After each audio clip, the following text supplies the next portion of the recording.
Hello, chess friends. Today we're going to do a video of Alexander Morozevitch versus Vladimir Kramnik. This game was played in the Town Memorial in Moscow in the year 2009. Morozevitch had the white pieces and he started the move d4. Kramnik played the move knight to f6, c4, e6, knight to c3, and Kramnik played bishop to b4. And in this, during this time period, it seems Morozevitch scores a 70% score in this Capablanca line. And so Morozevitch played queen to c2, castles,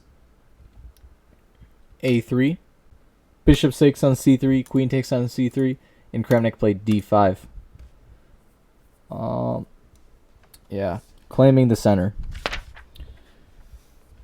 And now Morozevitch plays knight to f3. Now, Kramnik is playing for time and development here, and so he plays d takes on c4, and Morozevitch plays queen takes on c4. And postponing the capture, there would allow some kind of b5, like being favorable. I think, like, maybe,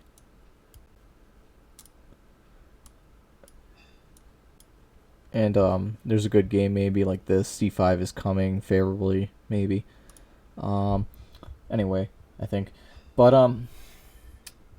Kramnik plays b6, activating the worst piece. Bishop to f4, attacking c7. It's like the weakness of this.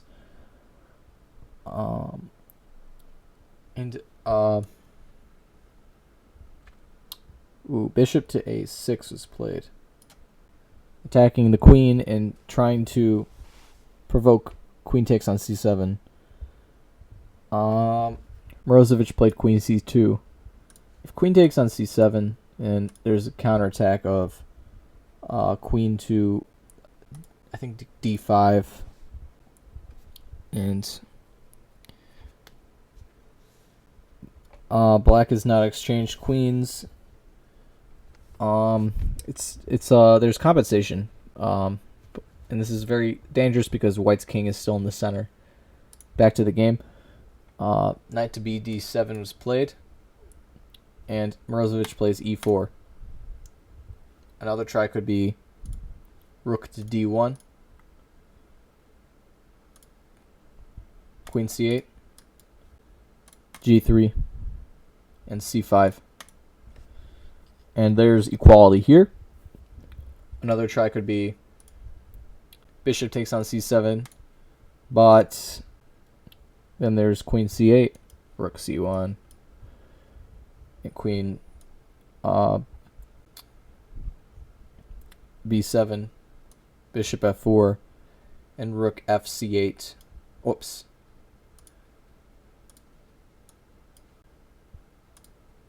And here, white's development is very lagging. Back to the game. Bishop takes on f1 was played, and king takes f1 was played. And now Kramnik plays this c5. And black is at least equal here, and this is a great move. Another possibility could have been building up and playing queen to c8, rook to c1, queen to b7, and queen to c6, which is okay, maybe. This is like another known position, like Caligari versus Leroy in correspondence. But back to the game. Bishop to d6 was played, rook to e8, and now e5 was played. Another possibility could be d takes on c5, knight takes on c5, bishop takes on c5, and rook to c8, trying to regain it favorably without the loss of a pawn. b4, and b takes on c5, b5, and guess. Yes, c4. And yeah, the c pawn is no worse than the b pawn, and I guess black is preferable because of the better king and better rooks being active. So back to the game.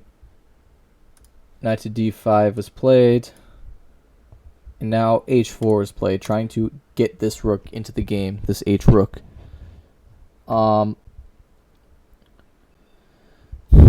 Another possibility to complete development, which is often seen in like Banco Gambit's positions, is g3, just going for king g2 and moving the rook out more naturally. But Morozevitch likes to attack targets. Kramnik played c takes on d4, and knight to g5 was played, attacking the h7 pawn. Another possibility is knight takes on d4, looking at c6, and now knight c5. Bishop takes on c5, rook c8, again the favorable beginning. b4, b takes on c5, b takes on c5, queen c7, rook h3, and queen takes on e5. And black is better and has less weaknesses. Back to the game. f5 was played here. Just closing the diagonal, and if needed, he can get his knight back to f6. And now, let's see. Queen c4 was played, trying to get the pawn back, and threatening knight takes on e6. So what would follow is knight takes on e6, rook takes on e6, and queen takes on d5 with, I think, a great position with the central control and the weak d4 pawn. But Kramnik sees this and plays this counter blow of queen to c8, gaining time on the queen and stopping that tactic. So queen takes on d4 was played, and now knight to c5 was played by Kramnik. Rook d1 was Morozevitch's response, renewing that knight takes on e6 because it would go knight takes on e6, queen takes on e6, and queen takes on d5, and it's a better position. So now Kramnik plays this amazing distraction of knight to b3, taking advantage of the weak light squared. And now queen to d3 was played. And now again, this threat hasn't gone anywhere, but Kramnik is still distracting white and attacking the queen again with knight to c1, seeing as how white can't really take advantage of this knight, which is just journeyed all the way to the end of the board. And now Morozevitch plays queen to b5. It's a slight misstep. A better move is queen to f3, just maintaining that threat, and I guess with best play in this position. I guess I'm not quite sure, but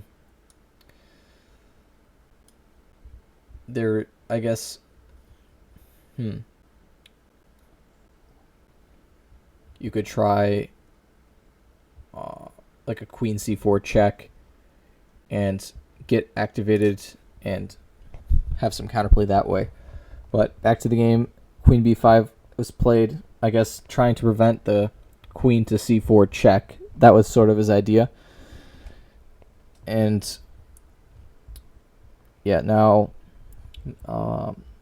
queen c2 was played, attacking the rook. And there's no time to try this attack on the e-pawn. So yeah, Morozevitch plays rook takes on d5.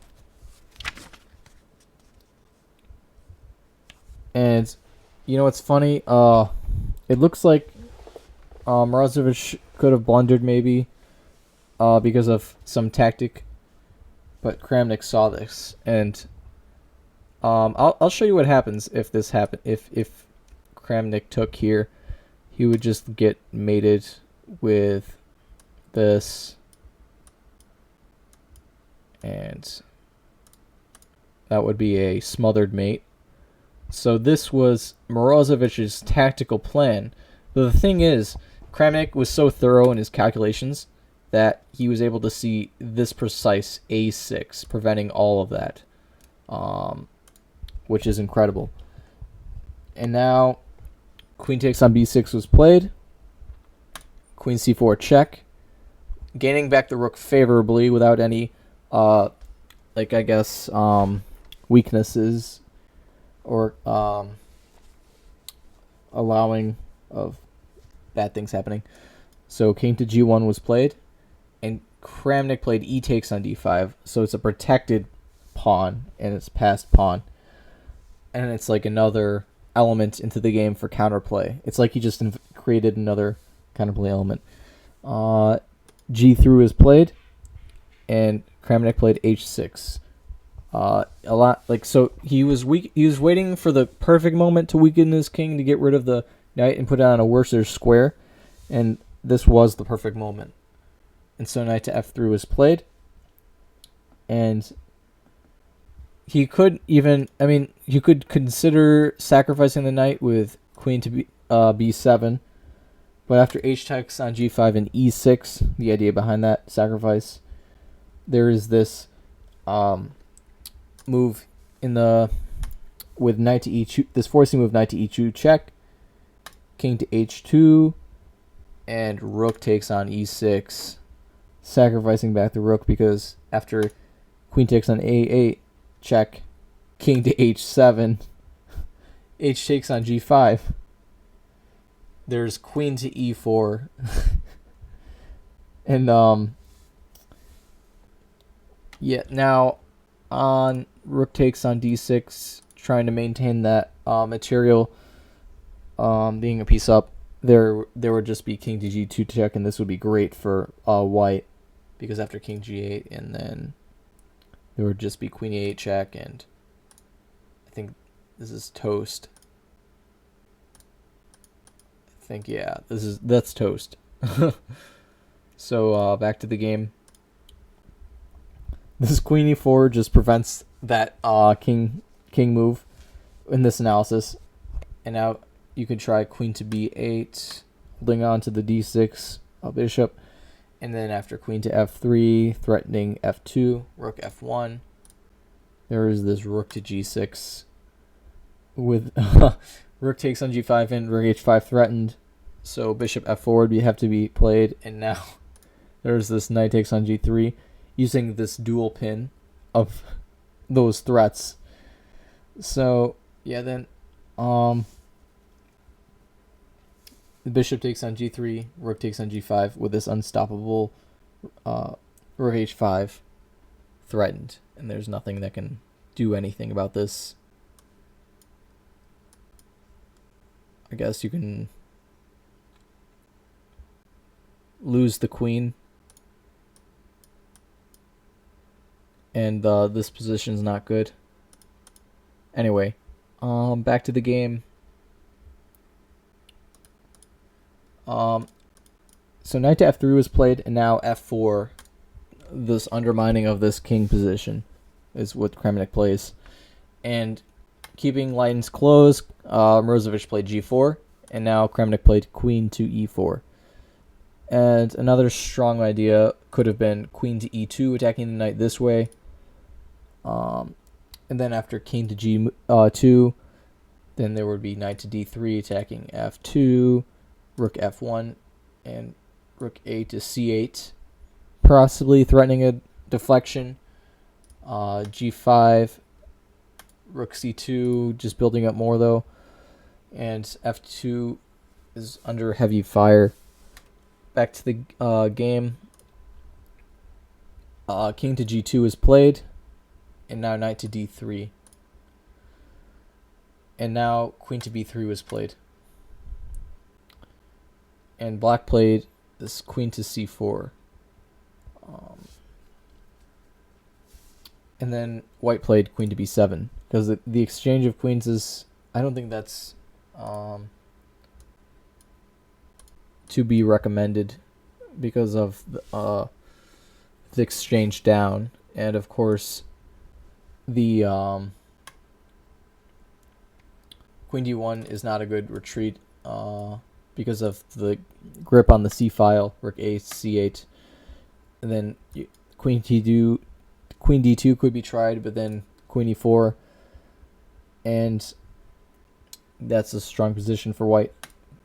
But yeah, now after queen b7, Kramnik played this knight takes on f2, and Morozevitch has to accept this or just allow some infiltration on the second rank with a queen with some strong threats.